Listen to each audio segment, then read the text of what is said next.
Welcome to Kenton's videos. Enjoy the video. You begin by powering the Belkin wireless charger. Plug its USB-C cable into a 918W wall adapter and into the pad. Once connected, set the pad on a flat, stable surface so heat can dissipate properly. Place your phone down with the camera or center of the back aligned to the pad's center coil.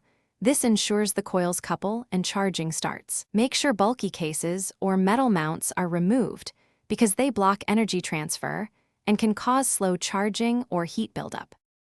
Once the phone is sitting, watch for the LED or the on-screen charging icon to confirm power flow. This verifies correct alignment and signals high negotiation.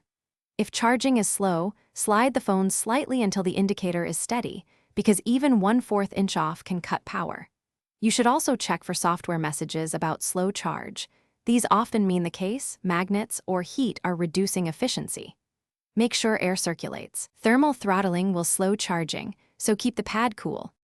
To finish, lift your phone once the indicator shows a full charge or when you reach the level you planned. Frequent top-ups are fine, but avoid prolonged 100% heat exposure. If charging fails, try the one-key troubleshooting step. Unplug the charger and adapter, wait 10 seconds, then reconnect. This often clears internal faults. If that doesn't help, swap to a known good USB-C cable and adapter, remove the case, and reposition the phone. These actions resolve most issues quickly. Thanks for watching. Consider subscribing if we helped you.